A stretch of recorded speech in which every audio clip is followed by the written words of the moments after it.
Anda pernah kepikiran nggak sih, gimana ya cara paling jitu gitu buat nyalain lagi semangat belajar?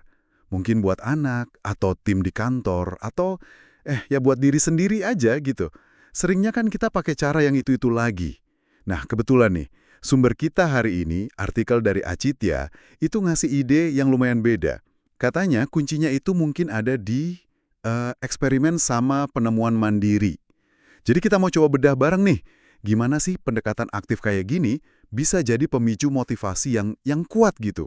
Ini bukan soal aktivitasnya aja, tapi lebih ke gimana itu nyentuh rasa penasaran, rasa ingin tahu, sama kepuasan pribadi. Oke, mari kita lihat lebih dalam ya. Iya, betul. Jadi intinya gini, ada perbedaan yang mendasar banget gitu ya. Pas seseorang itu nggak cuma nerima info aja, tapi dia aktif. Aktif nyari, aktif nyoba, terus nemuin sendiri jawabannya. Nah, proses kayak gini tuh, nggak cuma bikin pemahamannya lebih nempel, tapi juga ada rasa, ini penemuan gue gitu loh, rasa kepemilikan atas ilmunya. Ini yang bisa mengubah hubungannya sama belajar itu sendiri sih. Wah, menarik banget ya. Gimana pergeseran dari cuma dengerin jadi ikut terlibat aktif itu dampaknya bisa sejauh itu ya? Di artikelnya kan dicontohin yang simple ya, kayak eksperimen gravitasi di rumah. Misalnya nih, Anda jatuhin aja dua benda, beratnya beda. Ngelihat langsung, ngalamin sendiri prosesnya, itu pasti rasanya beda banget kan dibanding cuma baca teorinya di buku. Jelas beda. Itu namanya pengalaman langsung kan? Lebih membekas. Sumbernya juga nyebutin soal beda-beda tipis motivasinya.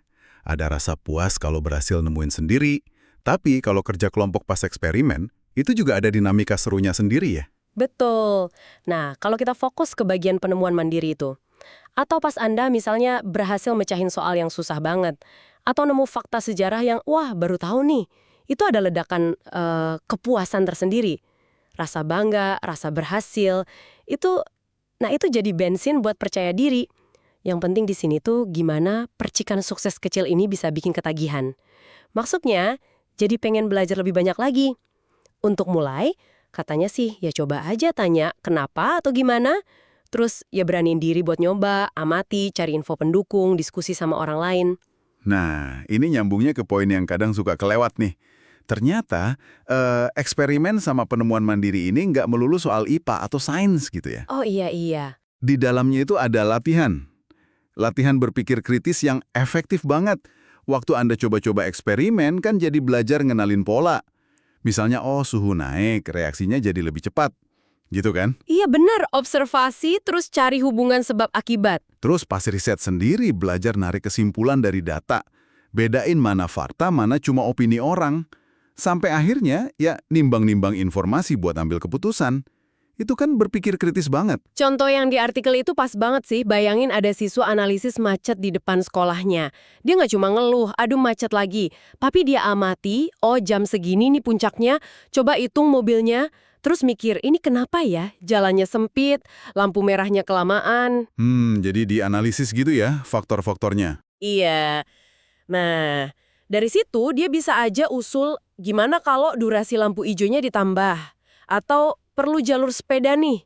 Proses dari ngelihat masalah, ngumpulin data, analisis, sampai ngasih solusi, itu kan cerminan berpikir kritis dalam kehidupan nyata. Kalau ditarik lebih jauh lagi, ya ini skill penting banget buat bertahan di zaman sekarang yang infonya banjir gini. Tentu.